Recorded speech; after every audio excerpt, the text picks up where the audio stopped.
福特 Focus 啊，或是酷咖啊，其实蛮多车友都说啊，它的后轮会有个金属摩擦的声音，或是说它倒车的时候会听到后面的卡钳有个奇怪的声音。其实我跟大家讲，它是它的后面刹车皮造成的。像这个客人啊，他只开了7万公里，但是他的刹车皮已经磨到几乎要见底了。我们来看一下，这个啊，这是他车上原本刹车皮。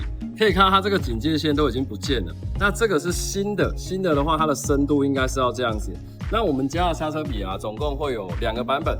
如果你喜欢在市区驾驶啊，没有那么热血的话，可以用蓝色的。我们这个蓝色的刹车皮啊，比原厂摩擦系数也高上很多。你可以看到你的刹车皮用完我们这个版本之后，你的碟盘会发亮。像这个原厂的皮的话，它会有点暗暗的感觉，有没有？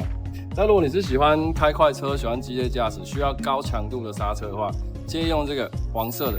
但这个缺点是粉尘比较多，然后它偶尔会有一些金属滴滴的声音哦。但是它的刹车力道真的很好。那如果你是开福特，想要做刹车的优化升级，都可以找我。我是让大家想，拜拜。